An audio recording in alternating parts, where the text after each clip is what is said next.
Sir ನಮ್ಮ ಹವಲುಗಳನ್ನ ನಾವು ಅವಾಗ ನಾವು ಕೇಳ್ತಾ ಇದೀವಲ್ಲ, ನಿಮ್ಗೆ ಯಾರು ಹೇಳಿದ್ರು ಪರ್ಮಿಷನ್ ಕೊಟ್ಟಿದ್ದು ಮೀಡಿಯಾದರ್ ಕರೀರಿ ಅಂತ, ಪರ್ಮಿಷನ್ ಕೊಟ್ಟಿದ್ದು ಮೀಡಿಯಾದರ್ ಕರೀರಿ ಅಂತ, ಪರ್ಮಿಷನ್ ಕೊಟ್ಟಿದ್ದು ಮೀಡಿಯಾದರ್ ಕರೀರಿ ಅಂತ. ಸರ್ ನಮ್ಮ ಮೀಡಿಯಾ ನಮಗೆ ಸೇಫ್ಟಿಗೆ ನಾವು ಮಾಡ್ತಿದೀವಿ ಸ್ವಾಮಿ. ಸೇಫ್ಟಿ ಅಂತ ಸ್ವಾಮಿ ಅಲ್ಲ ಸ್ವಾಮಿ, ನಮ್ ಅವ್ರಿಗೇನು ಅಲ್ಲ, ಸಂವಿಧಾನದ 4ನೇ ಅಂಗ ಅಂತ ನಾವೆಲ್ಲ 4ನೇ ಅಂಗ ಅಂತಂದ್ರೆ ನಾವೇನ್ ಇಲ್ಲಿ ಚರ್ಚೆ ಮಾಡ್ಬೇಕು ಅದನ್ನ ಆಗ್ಲಿ ಬಿಡಿ ಸ್ವಾಮಿ, ರೆಕಾರ್ಡ್ ಆಗ್ಲಿ ಬಿಡಿ ಸ್ವಾಮಿ, ರೆಕಾರ್ಡ್ ಆಗ್ಲಿ ಸ್ವಾಮಿ, ಆಫ್ ದಿ ರೆಕಾರ್ಡ್ ಬೇಡ, ಆನ್ ದಿ ರೆಕಾರ್ಡ್ ಆಗ್ಲಿ ಬಿಡಿ ಸ್ವಾಮಿ. ಅಲ್ಲ ಮುಕ್ತವಾಗಿ ನಾನು ಮಾತಾಡಕ್ಕೆ ಸ್ವಾಮಿ ಬೇಡ ಸ್ವಾಮಿ, ಮುಕ್ತವಾಗಲ್ಲ. ಅಲ್ಲ ನಮ್ಮ ಇದ್ರ ಇವತ್ತು ಬಂದಿದ್ಕೆ ನಾನು ಬೇರೆ ಕೊಟ್ಟಿದೀವಿ, ದಯವಿಟ್ಟು ಇದು ನಮ್ಮ ಮುಂದುವರಿಸಿ ಬೇಡ ಸ್ವಾಮಿ, ದಯವಿಟ್ಟು ನಮ್ಮ ಮಾತಾಡ್ತೀವಿ. ನನ್ಗೆ ಯಾರು ಸ್ವಾಮಿ ದಯವಿಟ್ಟು ನಾನ್ ನಿಮ್ಗೆ ಸರ್ ದಯವಿಟ್ಟು ನೀವು ಅದನ್ನ ಅವ್ರ ಆತರ ಇದೆಲ್ಲ ಮಾಡಾಗಿದ್ರೆ ನಾನು ನಿಮ್ಮನ್ನ ಬಿಟ್ಟು ನಾನ್ ಬೇರೆ ಜನ ಹತ್ರ ಮಾತಾಡ್ತೀನಿ. ಆಯ್ತು ಸ್ವಾಮಿ, ಬಿಟ್ಟ ಮಾಡಿ ಸ್ವಾಮಿ. ನಾನು ಒಬ್ಬ ಆರಾಧನಾ ಕಮಿಟಿ ಮೆಂಬರ್, ನಾನು ಬಿಟ್ಟ ಮಾಡಂಗಿದೆ. ನೀವು ವೈಲೇಟ್ ಮಾಡಿ ಸ್ವಾಮಿ, ಕಾನೂನು ವೈಲೇಟ್ ಮಾಡಿ ಸ್ವಾಮಿ. ಆಗ್ಲಿ ಸ್ವಾಮಿ, ಆರಾಧನಾ ಸಮಿತಿಯ ಮೀಟಿಂಗ್ ಇದ್ದಾಗಲೇ ಬರ್ಬೇಕಂತ ಖಂಡಿತ ಇಲ್ಲ ಸ್ವಾಮಿ. ಯಾರನ್ನೂ ಬ್ಲಾಕ್ ಮೇಲ್ ಮಾಡ್ತಿಲ್ಲ, ನೀವು ನಮಗೆ ಬ್ಲಾಕ್ ಮೇಲ್ ಮಾಡ್ತಿದ್ದೀರಾ ಸ್ವಾಮಿ. ತಹಸೀಲ್ದಾರ್ ಸಾಹೇಬ್ರು ಬ್ಲಾಕ್ ಮೇಲ್ ಮಾಡ್ತಾ ಇದಾರೆ ನಮ್ಗೆ ಎಲ್ಲ ಇಷ್ಟು ಜನ ಆಸ್ತಿ. ಸ್ವಾಮಿ, ನಾವು ದೇವಸ್ಥಾನಗಳು ನಾವು ಆಸ್ತಿನೇ, ನಾವಿಲ್ದಲೇ ದೇವಸ್ಥಾನ ಇಲ್ಲ. ನಾವು ಸ್ವಚ್ಛವಾಗಿ ಮಾಡಿದ್ರೆ ನೀವು ಬಂದಲ್ಲಿ ಚೇರ್ ಹಾಕೊಂಡು ಕುತ್ಕೊಂಡು ಮಾತಾಡಬಹುದು ಬಿಡಿ ಸ್ವಾಮಿ. ಅಲ್ಲ, ಪಾಸಿಟಿವ್ ನೆಗೆಟಿವ್ ಚರ್ಚೆ ಮಾಡಿದ್ಮೇಲೆ ಆಗುತ್ತೆ. ಹೆಂಗೆ ಸ್ವಾಮಿ ಆಗ್ಲಿ ಬಿಡಿ, ಚರ್ಚೆ ಆಗ್ಲಿ ಬಿಡಿ ಸ್ವಾಮಿ, ಚರ್ಚೆ ಆಗ್ಲಿ ಸ್ವಾಮಿ. ಇದ್ರಾಗ ಏನೈತೆ ಸ್ವಾಮಿ, ಅದ್ರಾಗ ಏನೈತೆ? ಸ್ವಾಮಿ, ಪತ್ರಿಕಾ ಮಾಧ್ಯಮದವ್ರನ್ನ ಇಷ್ಟೊಂದು ಅವಹೇಳನಕಾರಿಯಾಗಿ ಮಾತಾಡಬೇಡಿ ಸ್ವಾಮಿ. ಅವ್ರು ಸಭೆಯಿಂದ ಆಚೆ ಕಡೆ ಹೋಗಿ ಅಂತ ಅವಹೇಳನೇ ಸ್ವಾಮಿ. ದಯವಿಟ್ಟು ಬೇಡ ಸ್ವಾಮಿ, ಅವ್ರು ಇರ್ಲಿ ಸ್ವಾಮಿ. ಅವ್ರು ದಯವಿಟ್ಟು ಕೇಳಾರ ಯಾರು ಈಗ ಹೋಗ್ಲಿ ಕೊಡ್ಬೇಕಾದ್ರೆ ಕೈವಾಡಸ್ರು ಮಾಡ್ತಾ ಇದಾರೆ ಅಂದ್ಮೇಲೆ ಅವ್ರಿಗೆ ಮಾತು ಅವಾಗ ತಿಳಿಸಿ, ವಿಗ್ರಹ ಹಿಂಗ್ ಕೊಡ್ತಿದೀವಿ, ಇದರಿಂದ ನಿಮ್ಗೆ ಅನುಕೂಲ, ಹಿಂಗೆ ಈ ತರ ಐತಿ ಅಂತ ತಿಳಿಸ್ಬೇಕಾ? ಅಲ್ಲ, ಈಗ ನಾವು ಕ್ಲೀನ್ ಮಾಡೋದಕ್ಕಿಂತ ಮುಂಚೆ ಎಷ್ಟು ಜನನ ಉಳುಮೆ ಮಾಡ್ತಾ ಇದ್ರು ಅಲ್ಲಿ? ಎಲ್ಲ 54 ಕುಟುಂಬನೂ ಮಾಡ್ತಿದ್ರು. 54 ಕುಟುಂಬ ಅದು ಸಮಯ. ಒಂದ್ ನಿಮಿಷ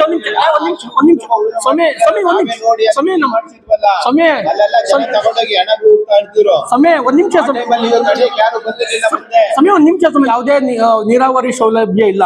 ನಾವು ಮಳೆ ಆಶ್ರಯಿತವಾಗೇ ಮಾಡ್ತಾ ಇರೋದು. ಈಗ 3 ವರ್ಷದಿಂದ ಮಳೆ ಇಲ್ಲ ಸರಿಯಾಗಿ. ಏನ್ ಮಾಡೋಣ ಸ್ವಾಮಿ, ಏನ್ ಮಾಡೋಣ ಹೇಳಿ ಸ್ವಾಮಿ. ನೀವೇನು ಕಲ್ಲಂಗಡಿ, ಕರ್ಬೂಜ ಎಲ್ಲ ಬೆಳೆದಿದ್ದೀವಿ ಸ್ವಾಮಿ. ಅಲ್ಲಿ ಬೇರೆ ತಗ ನೀರು ಬಿಡಿಸ್ಕೊಂಡು ಮಳೆ ಅಲ್ಲ, ನಾವೇ ಹೋಗಿ ನೋಡಿದ್ದಾದ್ಮೇಲೆ ಸೀಮೆ ಜನ ಒಂದು 6 ತಿಂಗಳು ಬಿಟ್ಟು ಈ ಕಡೆ ಸಮಯ 6 ತಿಂಗಳು ಬಿಟ್ರೆ ಸ್ವಲ್ಪ ಬೆಳೆದಿರೋದು ನಾವು ನೋಡಿದೀವಿ. ನಾವೇ ಇಲ್ಲ ಅಂತ ಏನ್ ಹೇಳ್ತಿಲ್ಲ, ಆದ್ರೆ ಅಲ್ಲಿ ಸೀಮೆ ಜಾನೆ ಬೆಳೆದಿರೋದು ಮಾಡಿದೀವಿ. ಮಾತಾಡಪ್ಪ,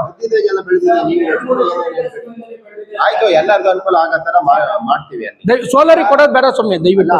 ಈಗ ಅವ್ರ ಆರ್ಯವರು ಇವತ್ತು ಹುಷಾರಿಲ್ಲ ಅಂತ ರಜೆ ಇದ್ದಾರೆ. ನಾನು ಅಲ್ಲೇ ಒಂದು ಮೀಟಿಂಗ್ ಮಾಡಿ ಅಲ್ಲೇ ನೋಡಿ ಬಂದು ಸೋಲಾರ್ ಕೊಟ್ಟರು ಗುತ್ತಿಗೆ ಆಧಾರದ ಮೇಲೆ 1 ಎಕರೆಗೆ 33,000 ಅವರು ಬಾಡಿಗೆ ಕೊಡ್ತಾರೆ. ಅದು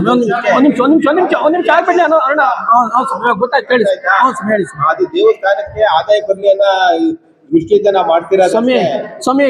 ಮುಜರಾಯಿ ಇಲಾಖೆಗೆ ದೇವಸ್ಥಾನ ಜಮೀನ ಅಡಮಾನ ಇಟ್ಬಿಟ್ಟು ಬಿ ಗ್ರೇಡ್ ಹೋಗ್ಬೇಕು ಅಂಬೋದ ಇಲ್ಲ ಸ್ವಾಮಿ. ಯಾವ್ದ್ರಾಗೂ ನಾವ್ ಏನ್ ಅಡಮಾನ ಸ್ವಾಮಿ ಸರ್ಕಾರಕ್ಕೆ ನೋಡೋಣ ಅನ್ಬೇಡಿ ಸ್ವಾಮಿ. ದಯವಿಟ್ಟು ದೊಡ್ಡ ಮನಸ್ಸು ಮಾಡ್ಬೇಕು. ಇದನ್ನ ಯಾವ್ದೇ ಕಾರಣಕ್ಕೂ ಗುತ್ತಿಗೆ ಆಧಾರದ ಮೇಲೆ ಯಾವ್ದೇ ಕಾರಣಕ್ಕೂ ಕೊಡ್ಕೂಡ್ದು. ಪರಿಶೀಲನೆ ಮಾಡ್ಬಿಟ್ಟು ನೀವು ಇನ್ನೊಂದು 15 ದಿನದೊಳಗಡೆ ಹೇಳಿಲ್ಲ ಅಂದ್ರೆ ನಾವು ಮತ್ತೆ ನಿಮ್ಮ ಹತ್ರ ಬರ್ತೀವಿ, ಬೇರೆ ರೂಪದಲ್ಲಿ ಬರ್ತೀವಿ. ದಯವಿಟ್ಟು ಕೊಡಕ್ಕೆ ಎಲ್ಲ ಆಗ್ತಿದ್ಯಾ ಅದನ್ನು ದಯವಿಟ್ಟು ಕೊಡಬೇಡ್ರಿ ಅಂತ ನಾವು ಒಂದು ರಿಕ್ವೆಷನ್ ಕೊಟ್ಟಿದ್ದೀವಿ. ದಯವಿಟ್ಟು ಇದನ್ನು ಪಾಸಿಟಿವ್ ಆಗಿ ತಗೊಂಡ್ರಿ. ನಾವೆಲ್ಲ ಕೈವಾಡಸ್ತರು, ನಮ್ಗೆ ಯಾವುದೇ ಒಂದು ಸವಲತ್ತಿಲ್ಲ ಇದರಿಂದ. ಅದು ಮುಜರಾಯಿ ಇಲಾಖೆಯಿಂದ ಅದು 10 ರೂಪಾಯಿ ಏನು ನಮ್ಗಿದಿಲ್ಲ. ಹಾಗಾಗಿ ಅದ್ರಾಗೆ ನಾವು ವ್ಯವಸಾಯ ಮಾಡ್ಕೊಂಡು ತಿಂತಾ ಇದ್ದೀವಿ. ಹಾಗಾಗಿ ಅದನ್ನ ನೀವು ಈ ತರ ಪ್ರೆಸ್ ಮೀಟ್ ಅಲ್ಲ ಒಂದು ಅಲ್ಲ ಬಿಡಿ, ಅದು ಜವಾಬ್ದಾರಿ ಹೆಂಗೆ ಸ್ವಾಮಿ? ದಯವಿಟ್ಟು ನಾವು ನಿಮಗೆ ರಿಕ್ವೆಷನ್ ಕೊಟ್ಟಿದ್ದೀವಿ ಸ್ವಾಮಿ, ರಿಕ್ವೆಷನ್ ಕೊಟ್ಟಿದ್ದೀವಿ. ಅದಕ್ಕೆ ತಕ್ಕನಾಗಿ ನಮ್ಗೆ ನೀವು ಬಹಿರಂಗವಾಗಿ ಬಹಿರಂಗಲ್ಲ ಸ್ವಾಮಿ. ನೀವಿಲ್ಲ ಅಂದ್ರೆ ನಾನು ಬಂದಿದ್ದೀನಲ್ಲ, ನಾನೇನು ಸ್ವಾಮಿ ನೀವಿಲ್ಲ. ನಾವು ಗ್ರೇಟ್ ತಹಸೀಲ್ದಾರ್ ಕೊಟ್ಟಿದೀವಲ್ಲ, ಗ್ರೇಟ್ ತಹಸೀಲ್ದಾರ್ ಎಲ್ಲ ಕೊಟ್ಟಿದೀವಲ್ಲ. ಯಾವಾಗ ಮಾಡ್ತೀರಾ ಸ್ವಾಮಿ? ಎಲ್ಲ ರೆಕಾರ್ಡ್ ಎಲ್ಲ ಬಿಲ್ಡಪ್ ಆದ್ಮೇಲೆ ಹೋಗ್ತೀರಾ? ಅಲ್ಲ ಸ್ವಾಮಿ, ಇನ್ನು 15 ದಿನದೊಳಗಡೆ ನೀವೇನ ಇದು ಆಕ್ಷನ್ ತಗೊಳ್ಳಿಲ್ಲ ಅಂದ್ರೆ ಬೇರೆ ತರ ನಾವು ಬೇರೆ ತರ ನಾವು ಎಲ್ಲರೂ ಕಾನೂನು ಚೌಕಟ್ಟಿನಲ್ಲಿ ಏನ್ ಮಾಡ್ಬೇಕೋ ಮಾಡ್ತೀವಿ ಸ್ವಾಮಿ. ನಾವು ಕಾನೂನು ಚೌಕಟ್ಟಿನಲ್ಲಿ ಮಾಡಿ ಸ್ವಾಮಿ. ನಮ್ಗೆ ಅಲ್ಲ ಅಲ್ಲ ಒಂದ್ ನಿಮಿಷ ನೀವು ಸಾಹೇಬ್ರೆ ನಮ್ಮನ್ನ ಹವಾಲುಗಳನ್ನ ಕೇಳ್ರಿ ಸ್ವಾಮಿ, ಆಮೇಲೆ ಮಾತಾಡಿವ್ರಂತೆ. ನಡೀರಿ ನಡೀರಿ ಬರ್ರಿ. ನೀವು ಆತರ ಅಲ್ಲ ಸ್ವಾಮಿ, ನೀವೊಬ್ರು ದಂಡಾಧಿಕಾರಿಗಳು, ನಮ್ಗೆ ನ್ಯಾಯ ನಿಮ್ಮ ಕೆಲಸ ಕರೆಕ್ಟ್ ಆಗಿ ಮಾತಾಡಿ, ನಿಧಾನವಾಗಿ ಮಾತಾಡಿ. ಹೇಳಿ ಸ್ವಾಮಿ. ನಾವು ಇವಾಗ ಮಾತಾಡಿ, ರಿಕ್ವೆಷನ್ ಕೊಡಕ್ ಬಂದಿದೀವಿ ಸ್ವಾಮಿ, ಮಾಡಕ್ಕಲ್ಲ ಗಲಾಟೆ ಅಲ್ಲ. ನಾವು ನಮ್ಮನ್ನ ಹಸುವಿನ ನಿಮ್ಮ ಹತ್ರ ಹೇಳ್ಕೊಳಕ್ ಬಂದಿದೀವಿ, ನಮ್ಮ ಹಸುವಿನ ನಿಮ್ಗೆ ಹೇಳ್ಕೊಳಕ್ ಬಂದಿದೀವಿ ಎಷ್ಟು ಜನ ಉಳುಮೆ ಮಾಡ್ತಾ ಇದ್ರಿ ಸ್ವಾಮಿ. 54 ಕುಟುಂಬನ ಉಳುಮೆ ಮಾಡ್ತಿದೀವಿ ಹೆಂಗೆ ಸ್ವಾಮಿ. ನೀವು ಬಂದು ಎಷ್ಟು ದಿನ ಆಗಿದ್ದ ಸ್ವಾಮಿ? ಏನು ಅಲ್ಲ ಸ್ವಾಮಿ, ಆ ತರ ಎಲ್ಲ ಮಾತಾಡ್ಬೇಡ್ರಿ ನೀವು, ಗೊತ್ತಾಯ್ತಾ ಸ್ವಾಮಿ? ಈ ತರ ಇದೊಂದು 15 ದಿನದೊಳಗಡೆ ಇದೊಂದು ಬರ್ಲಿಲ್ಲ ಅಂದ್ರೆ ನಾವು ಕಾನೂನು ಚೌಕಟ್ಟು. ಸೌರ ವಿದ್ಯುತ್ ಶಕ್ತಿ ಉತ್ಪಾದನಾ ಘಟಕದ ವಿಚಾರವಾಗಿ ಯಾವುದೇ ಒಂದು ಸಭೆ ಮಾಡಿಲ್ಲ. ಮುಂದಿನ ದಿನಗಳಲ್ಲಿ ಏನು ದೇವಸ್ಥಾನದ ಕೆಲಸ ಕಾರ್ಯಗಳು ಆಗ್ಲಿಲ್ಲ ಅಂದ್ರೆ ಇದಕ್ಕೆಲ್ಲ ಹೊಣೆಗಾರರು ನಮ್ಮ ತಹಸೀಲ್ದಾರ್ ಸಾಹೇಬ್ರೆ ಆಗಿರ್ತಾರೆ. ತಹಸೀಲ್ದಾರ್ ಸಾಹೇಬ್ರು ತುಂಬಾ ಅಸಮಾಧಾನದಿಂದ ನಡ್ಕೊಂಡಿರೋದು ನನಗೆ ಮೊದಲನೇದು ಬೇಸರ ತಂದಿದೆ. ಯಾಕೆಂದ್ರೆ ಒಬ್ರು ತಹಸೀಲ್ದಾರ್ ಇಷ್ಟು ಜನನು ಅವ್ರ ಕೈ ಕೆಳಗಡೆ ನಾವು ಕೆಲಸ ಮಾಡ್ತಿದ್ದೇನೆ, ಯಾವುದೇ ಒಂದು ಫಲಾಪೇಕ್ಷೆ ಇಲ್ಲದೆ ಅವ್ರು ಇವತ್ತು ಬಂದು ನಡ್ಕೊಂಡಿರೋದು ನೋಡಿ ನನಗೆ ತುಂಬಾ ಬೇಸರ ಆಗ್ತದೆ. ಯಾಕೆಂದ್ರೆ ಅದು ಜೊತೆಗೆ ಪತ್ರಿಕಾ ಮಾಧ್ಯಮದವ್ರನ್ನ ಎಲ್ಲರೂ ಸೇರಿ ಏನೋ ಸಂವಿಧಾನ 4ನೇ ಅಂಗ ಅಂತಾರೆ. ಆ 4ನೇ ಅಂಗನ ನೀವ್ಯಾರು ಇಲ್ಲಿ ಬರಕ್ಕೆ ನಿಮ್ಮನ್ನ ಯಾರು ಕರ್ಸಿರೋ, ನನ್ನ ಪರ್ಮಿಷನ್ ಇಲ್ದಲೆ ಹೆಂಗ್ ಬಂದ್ರಿ ಅಂತ ಕೇಳೋದು ನನಗೆ ತುಂಬಾ ಮನಸ್ಸಿಗೆ ನೋವು ಉಂಟು ಮಾಡಿದೆ. ದಯವಿಟ್ಟು ಪತ್ರಿಕಾ ಮಾಧ್ಯಮದವರು ಕ್ಷಮಿಸಬೇಕು. ನಿಮ್ಮನ್ನ ನಾವು ಕರೆದ್ಬಿಟ್ಟು ನಿಮ್ಗೆ ಅವಮಾನ ಮಾಡ್ದಂಗಾಯ್ತು. ಯಾವುದೇ ಕಾರಣಕ್ಕೂ ನೀವು ತಪ್ಪು ತಿಳ್ಕೊಂಬೇಡ್ರಿ. ಯಾಕೆಂದ್ರೆ ನೀವಿದ್ರೆ ನಾವು ನ್ಯಾಯ ಯಾವುದು ಅನ್ಯಾಯ ಯಾವುದು ಅಂತ ನೀವೇ ತಿಳಿಸೋದು. ಹಾಗಾಗಿ ನಿಮ್ಗೆ ಮೊದಲನೇ ಕ್ಷಮೆ ಕೇಳಕ್ ಇಷ್ಟಪಡ್ತೀನಿ. ಏನು ತಹಸೀಲ್ದಾರ್ ಸಾಹೇಬ್ರು ಅರ್ಜಿನ ಸ್ವೀಕರಿಸಿದ್ರು, ಗ್ರೇಡ್ 2 ತಹಸೀಲ್ದಾರ್ ಸಾಹೇಬ್ರು ಅರ್ಜಿನ ಸ್ವೀಕರಿಸಿ ತಹಸೀಲ್ದಾರಿಗೆ ಮನವರಿಕೆ ಮಾಡ್ಕೊಡ್ತೀವಿ ಅಂತ ಹೇಳಿದ್ದಾರೆ. ಅಷ್ಟೊತ್ತಿಗೆ ತಹಸೀಲ್ದಾರ್ ಸಾಹೇಬ್ರು ಬಂದ್ರು. ನಮ್ಮನ್ನ ನೀವೆಲ್ಲ ಇಲ್ಲ ಮಾಧ್ಯಮದವರ ಹತ್ರ ನೀವೇನು ಮಾತಾಡಬಾರ್ದಾಯ್ತು, ನೀವು ಒಳಗಡೆ ಬಂದು ಮಾತಾಡ್ಬೋದಾಯ್ತಲ್ಲ ಅಂತ ಕೇಳಿದ್ರು. ನಮ್ಮನ್ನು ಸೌಹಾರ್ದಯುತವಾಗಿ ಕುಂಡಿಸ್ಕೊಂಡಿದ್ದು ನನಗೆ ಸಂತೋಷ ಆಯ್ತು. ಆದ್ರೆ ಪತ್ರಿಕಾ ಮಾಧ್ಯಮದವ್ರನ್ನ ಯಾಕೆ ಬಂದ್ರಿ ನೀವು ಅಂತ ಕೇಳೋದು ನನಗೆ ಎಲ್ಲ ಒಂದ್ ಕಡೆ ಅಸಮಾಧಾನ ಆಗ್ತಾ ಇದೆ. ಹಂಗಾಗಿ ನನಗೆ ಏನು ತಹಸೀಲ್ದಾರ್ ಸಾಹೇಬ್ರಿಗೆ ಮನವರಿಕೆ ಮಾಡಿಕೊಟ್ಟಿದ್ವಿ, ದಯವಿಟ್ಟು ಏನು 13 ಮತ್ತು 14 ಮತ್ತೆ 239 ಸರ್ವೆ ನಂಬರ್ ಅಲ್ಲಿ 69 ಎಕರೆ ಜಮೀನಾಗ ಏನು 30 ಎಕರೆ ಸೋಲಾರ್ ಕಂಪನಿಗೆ ಕೊಡ್ತೀವಿ ಅಂತ ಹೊರಟಿದ್ದೀರಾ, ದಯವಿಟ್ಟು ಇನ್ನೊಂದ್ ಸಾರಿ ಹೇಳ್ತೀನಿ, ಕೊಡಬೇಡಿ ಸ್ವಾಮಿ. ಅದರಿಂದ ಮಳೆ ಬೆಳೆ ಆಗಲ್ಲ. ಏನು 40 ಎಕರೆ ಇನ್ನೂ 40 ಎಕರೆ ಇರುತ್ತೆ ಅಂತ ನೀವು ಹೇಳ್ತೀರಾ, ಅದ್ರಲ್ಲಿ ಮಳೆ ಬೆಳೆ ಆಗಲ್ಲ ಸ್ವಾಮಿ. ತಾಪಮಾನ ಜಾಸ್ತಿ ಆಗ್ತಾ ಇದೆ. ಹಾಗಾಗಿ ಅದರಿಂದ ನಾವು ಬದುಕಕ್ಕೆ ಸಾಧ್ಯ ಆಗಲ್ಲ. ಪ್ರಾಣಿ ಪಕ್ಷಿಗಳು ಸಂಕುಲನ ನಶಿಸಿ ಹೋಗ್ತವೆ. ದಯವಿಟ್ಟು ಅದನ್ನ ಮಾಡಬೇಡ್ರಿ ಅಂತ ಇನ್ನೊಂದ್ಸರಿ ನಾವು ನಿಮಗೆ ಮನವರಿಕೆ ಮಾಡ್ಕೊಡ್ತೀವಿ. ಜೊತೆಗೆ ಏನು ಇನ್ನು 15 ದಿನದೊಳಗಡೆ ನೀವೇನಾದ್ರು ಒಂದು ಇದ್ರ ಬಗ್ಗೆ ನಮ್ಮ ಏನು ಕೈವಾಡಸ್ತ್ರ ಪರವಾಗಿ ನೀವು ಇಲ್ಲ ಅಂದ್ರೆ ನಾವು ಯಾವುದೇ ಕಾರಣಕ್ಕೂ ಕೆಲಸ ಮಾಡೋದಿಲ್ಲ. ನಾನು ಒಬ್ಬ ಕೈವಾಡಸ್ನೆ. ನಾವು ಯಾವುದೇ ಕಾರಣಕ್ಕೆ ಎಲ್ಲ ಏನು ಯಾವ್ಯಾವ ಕೆಲಸ ಮಾಡ್ತೀವೋ ವೃತ್ತಿ ಪರವಾಗಿ ಹೆಂಗೆ ಕೆಲಸ ಮಾಡ್ತಿದ್ವೋ ಅವ್ರ ವೃತ್ತಿನವರೆಲ್ಲ ಬಂದಿದ್ದೀವಿ. ನಾವು ಯಾವುದೇ ಕಾರಣಕ್ಕೂ ದೇವಸ್ಥಾನ ಕೆಲಸ ಮಾಡಲ್ಲ. ನಾವು ಏನ್ ತೇರು ಬಿಚ್ಚಬೇಕಾಯ್ತು, ನಿಮ್ಮನ್ನ ನೋಡ್ಬಿಟ್ಟು ಬಿಚ್ಚುವೇನ ಅಂತ ಮಾಡಿದ್ವಿ. ದಯವಿಟ್ಟು ಬಿಚ್ಚಕ್ ಹೋಗ್ಬೇಡ ನಾಗರಾಜ್ ಅವರೇ, ದಯವಿಟ್ಟು ಬಿಚ್ಚಕ್ ಹೋಗ್ಬೇಡ್ರಿ. ಯಾಕೆಂದ್ರೆ ನಾವು ನಮ್ಗೆ ಕೂಡ ಇಲ್ಲ ಅಂದ್ಮೇಲೆ ಹೆಂಗ್ ಬಿಚ್ಚುತ್ತೀರಾ ನೀವು? ದಯವಿಟ್ಟು ಬಿಚ್ಚಕ್ ಹೋಗ್ಬೇಡ್ರಿ. ಮುಂದಿನ ದಿನಗಳಲ್ಲಿ ಸಾಹೇಬ್ರ ಅದೇನ್ ನಿರ್ಧಾರ ತಗೊಂಡ್ರೆ ಕಾದ್ ನೋಡೋಣ ಅಂತ ಈ ಸಂದರ್ಭದಲ್ಲಿ ನನ್ನ ಮಾತು. ಇನ್ನು ಪರಿಶೀಲನೆ ಮಾಡ್ತಾರಂತೆ. ಇವ್ರು ಯಾವ ರೀತಿ ಪರಿಶೀಲನೆ ಮಾಡ್ತಾರೆ ಗೊತ್ತಿಲ್ಲ. ಆಲೆ ಫೈಲು ಬಿಲ್ಡಪ್ ಆಗಿ RI ಇಂದ ತಹಸೀಲ್ದಾರ್ ಚೇಂಬರಿಗೆ ಬಂದಿದೆ. ಇನ್ನು ಪರಿಶೀಲನೆ ಮಾಡುತ್ತೇವೆ ಅಂತ ನಮಗೆ ಕಣ್ಣೋರಿಸ್ತಾ ಇದ್ದಾರೆ. ದಯವಿಟ್ಟು ಎಲ್ಲ ನಿಮ್ಗಾಲೆ ಏನು ಈ DC ಆಫೀಸ್ಗೋ ಅಥವಾ AC ಆಫೀಸ್ಗೋ ಹೋಗೋ ಮೂವ್ಮೆಂಟ್ ನಲ್ಲಿ ಐತೆ, ಕಳಿಸ್ಬೇಡ್ರಿ ನೀವು. ನಮ್ಗೆ ನ್ಯಾಯ ಒದಗಿಸ್ಬೇಕು, ಅನ್ಯಾಯದಿಂದ ನ್ಯಾಯ ಒದಗಿಸ್ಕೊಡ್ಬೇಕು ಅಂತ ಈ ಸಂದರ್ಭದಲ್ಲಿ ಕೇಳ್ಕೊಳ್ತೀನಿ. ಈಗ ಅವ್ರೇನ್ ಹೇಳ್ತಾರೆ ಅಂದ್ರೆ, ಸುತ್ತ ಸೀಮೆಜಲ್ಲಿ ಬೆಳೆದವ್ರೆ ನೀವೆಲ್ಲ ಕ್ಲೀನ್ ಮಾಡ್ಕೊಂಡಿಲ್ಲ ಹಾಗೆ ಹೀಗೆ ಅಂತ. ಸೀಮೆಜಲ್ಲಿ ಹೊಲದಾಗೆಲ್ಲ ಸೀಮೆಜಲ್ಲಿ ಬೆಳೆದೈತೆ, ಯಾರು ಕ್ಲೀನ್ ಮಾಡ್ಕೊಂಡಿಲ್ಲ, ನೀವು ವ್ಯವಸಾಯನೇ ಮಾಡಿಲ್ಲ ಅಂತ ಹೇಳ್ತಾರೆ. ಬದಿನ ಮೇಲೆ ಬೆಳೆದಿದ್ದಾರೆ ಸೀಮೆಜಲ್ಲಿ. 3 ತಿಂಗಳು ಬಿಟ್ಟರೆ ಸೀಮೆಜಲ್ಲಿ ಬೆಳೆಯುತ್ತೆ. ಅದಕ್ಕೆ ನೀರ್ ಬೇಕಾಗಲ್ಲ, ಗೊಬ್ಬರ ಹಾಕಂಗಿಲ್ಲ. ಸೀಮೆಜಲ್ಲಿ ಬೆಳ್ಕೊಳಕೇನು? ಆ ಜಮೀನು ಮಳೆ ಆಶ್ರಿತವಾಗಿರೋದು ಜಮೀನು. ಮಳೆ ಬಂದಾಗ ನಾವು ಬೆಳೆ ಇಟ್ಕೊಳ್ತೀವಿ, ಮಳೆನೇ ಇಲ್ಲ, ಏನ್ ಬೆಳೆ ಇಟ್ಕೊಳ್ಳೋಣ?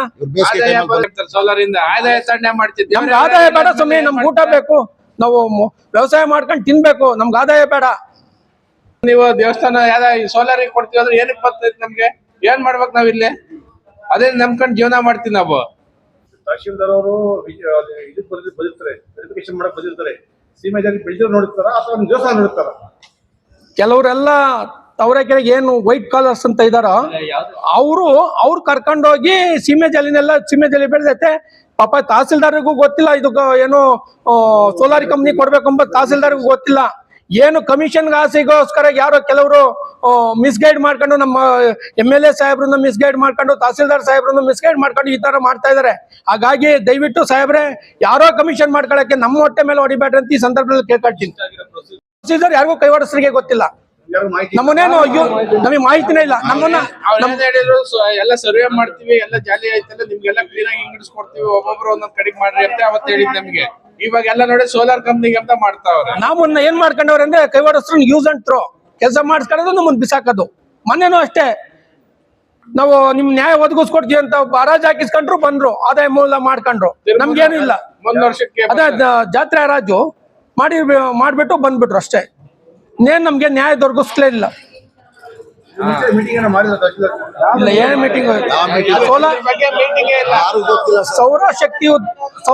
ಸೌರ ವಿದ್ಯುತ್ ಶಕ್ತಿ ಉತ್ಪಾದನಾ ಘಟಕದ ವಿಚಾರವಾಗಿ ಯಾವುದೇ ಒಂದು ಸಭೆ ಮಾಡಿಲ್ಲ. ನಮ್ಮನ್ನ ಕರೆದು ನಮಗೆ ಗೊತ್ತೂ ಇಲ್ಲ. ಮೊನ್ನೆ ನಾವ್ ಯಾವ್ದೋ ಒಂದು ಮೂವ್ಮೆಂಟ್ ನಲ್ಲಿ RI ಆಫೀಸ್ ಹೋದಾಗ ಫೈಲ್ ಬಿಲ್ಟಪ್ ಆಗ್ತಿದ್ದು ನಾನ್ ನೋಡ್ಕೊಂಡು ನಮ್ಮ ಹುಡುಗರಿಗೆಲ್ಲ ತಿಳಿಸಿ, ನೋಡಪ್ಪ ಹಿಂಗ್ ಆಗ್ತತೆ ನಮ್ಗೆಲ್ಲ. ಅವಾಗ ಏನೋ ಭಗವಂತನೇ ನಮಗೆ ದಾರಿ ಕೊಟ್ಟವನೆ ಅಂತ ಅನ್ಸುತ್ತೆ. ದಯವಿಟ್ಟು ಬೇಡ, ಇದನ್ನ ಕೊಡೋದ್ ಬೇಡ ಅಂತ ಎಲ್ಲಾರು ನಾವೆಲ್ಲ ಕೇಳ್ಕೊಂಡಾಗ ಅವರೆಲ್ಲ ಬಂದು ಇವತ್ತು ಮೆಮೊರಾಂಡಮ್ ಕೊಟ್ಟಿದ್ದೀವಿ. ಮುಂದಿನ ದಿನಗಳಲ್ಲಿ ಏನು ದೇವಸ್ಥಾನದ ಕೆಲಸ ಕಾರ್ಯಗಳು ಆಗ್ಲಿಲ್ಲ ಅಂದ್ರೆ ಇದಕ್ಕೆಲ್ಲ ಹೊಣೆಗಾರರು ನಮ್ಮ ತಹಸೀಲ್ದಾರ್ ಸಾಹೇಬ್ರೆ ಆಗಿರ್ತಾರೆ. ಜಾತ್ರೆ ಏನ್ ತೇರ್ ಬಿಚ್ಚಲಿಲ್ಲ ಅಂದ್ರೂ ತಹಸೀಲ್ದಾರ್ ಸಾಹೇಬ್ರೆ ಹೊಣೆಗಾರ ಆಗ್ತಾರೆ. ತಹಸೀಲ್ದಾರ್ ಆಗ್ತಾರೆ, ಇದ್ರಿಗೆ ಯಾರ್ಯಾರು ಇನ್ವಾಲ್ವ್ ಆಗಾರೋ ಎಲ್ಲರೂ ಅವರೇ ಆಗ್ತಾರೆ. ಏನೇನೋ ಮಾಡಿದೆ, ಬೆಳಿಗ್ಗೆ ರಾತ್ರಿ ಎಲ್ಲ ವಾಕ್ ಮಾಡಿದೆ, ಬೆಳಿಗ್ಗೆ ರಾತ್ರಿ ಎಲ್ಲ ಮೆಡಿಸನ್ ತಗೊಂಡೆ, ಆದ್ರೂ ನನ್ನ ದೇಹದಲ್ಲಿರೋ ಸಕ್ಕರೆ ಹತೋಟಿಗೆ ಬರ್ತಿಲ್ಲ ಅಂದ್ರೆ ಯಾಕ್ರಿ ಯೋಚನೆ ಮಾಡ್ತೀರಾ? ಚೀನಿ ಶುಗರ್ ಆಮ್ಲನ 3 ತಿಂಗಳು ನಿರಂತರವಾಗಿ ತಗೊಳ್ಳಿ, ನಿಮ್ಮ ದೇಹದಲ್ಲಿರೋ ಸಕ್ಕರೆ ಖಂಡಿತವಾಗ್ಲೂ ಹತೋಟಿಗೆ ಬರುತ್ತೆ. ಆಮೇಲೆ ನಾನೇ ಬಂದು ನಿಮ್ಮನ್ನ ಭೇಟಿ ಮಾಡ್ತೀನಿ. ಜಿನಿ ಸ್ಲಿಮ್ ತಗೊಳಕ್ಕೆ ಸ್ಟಾರ್ಟ್ ಮಾಡಿದ್ನು, ಅವಾಗ ಮಂತ್ಲಿ ಪೀರಿಯಡ್ಸ್ ಆಗ್ತಾ ಇದ್ದೀನಿ. PCOD ಪ್ರಾಬ್ಲಮ್ ನಾರ್ಮಲ್ ಆಗಿದೆ, ಥೈರಾಯ್ಡ್ ನಾರ್ಮಲ್ ಆಗಿದೆ. ಪೀರಿಯಡ್ಸ್ ಎಲ್ಲ 6 ಮಂತ್ ಆದ್ರೂ ಆಗ್ತಾ ಇದ್ದಿಲ್ಲ, ಇವಾಗ ರೆಗ್ಯುಲರ್ ಪೀರಿಯಡ್ಸ್ ಆಗ್ತಾ ಇದೆ. ಜೀನಿ ಸ್ಲಿಮ್ ನ ಯೂಸ್ ಮಾಡಿ 8 ತಿಂಗಳಲ್ಲಿ 55 kg ಸಣ್ಣ ಆಗಿದ್ದಾರೆ. ಜೀನಿ ಸ್ಲಿಮ್ ತಗೊಳ್ಳಿ, ಬೇಗ ಸಣ್ಣ ಆಗ್ತೀರಾ, ಫ್ಯಾಟ್ ಲಾಸ್ ಆಗ್ತದೆ. ಜೀನಿ ಸ್ಲಿಮ್ ನ ಯೂಸ್ ಮಾಡಿ 100% ಯಾವುದೇ ಸೈಡ್ ಎಫೆಕ್ಟ್ ಇಲ್ದಂಗೆ ಸಣ್ಣ ಆಗ್ತೀರಾ.